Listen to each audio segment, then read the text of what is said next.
সুবহানাল্লাহ, মাশাআল্লাহ, কি চমৎকার আল্লাহ পাকের সৃষ্টি। সকালবেলার এই মুহূর্তটা কতই না অসাধারণ। আমরা এই জন্য পড়ি আলহামদুলিল্লাহ। আলহামদুলিল্লাহ। সকালবেলার শুরুটা যদি কারো ফজর দিয়ে হয়, তাহলে তার জীবনের ভাগ্য নিয়ে কোনো চিন্তা করার কোনো প্রয়োজন তার থাকে না। যার সকালের শুরুটা সলাতুল ফজরে সেজদা দিয়ে হয়, নবী আলাইহিস সালাম বলেছেন, সে যেন ওই সেজদার মধ্যে পুরো পৃথিবী পরিমাণ বরকত নিয়ে তার গৃহে প্রবেশ করে। সুবহানাল্লাহ।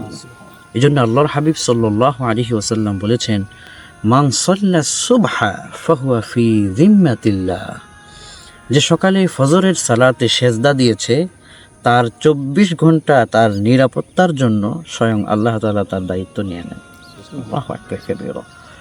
অথচ এই সকালের সময় নবী আলাইহিস সালাম বলেছেন, হে আল্লাহ, সকালের সময়টা আমার উম্মতের জন্য তুমি বরকত দিয়ে পরিপূর্ণ করে দাও।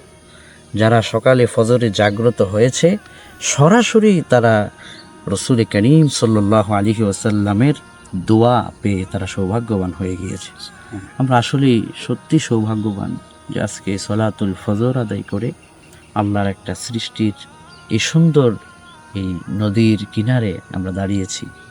আলহামদুলিল্লাহ হামদান কাসীরা।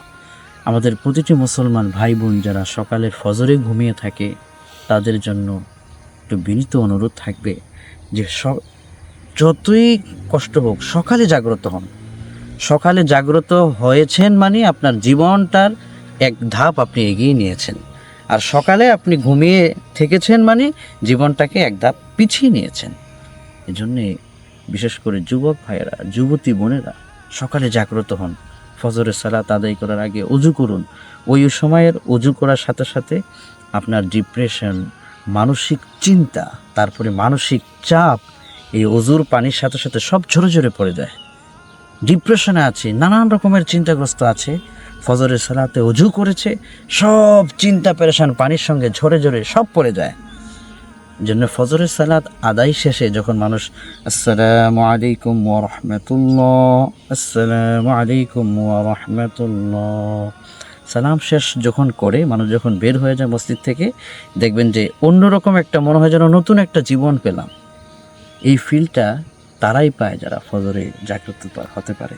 আমরা যেভাবে ফজরে জাগ্রত হতে পেরেছি, ইনশাল্লাহ মৃত্যু পর্যন্ত আমরা সকালে জাগবো, ফজরে আসবো, এবং আমাদের ভাই বোন যারা জাগ্রত হতে পারেনি তাদের কাছে আমাদের দাওয়াতটা আমরা পৌঁছে দেব ইনশাআল্লাহ। আর এলাহি যেন আমাদের প্রতিটি পদক্ষেপ তার সন্তুষ্টির পথে কবুল করেন। আমিন।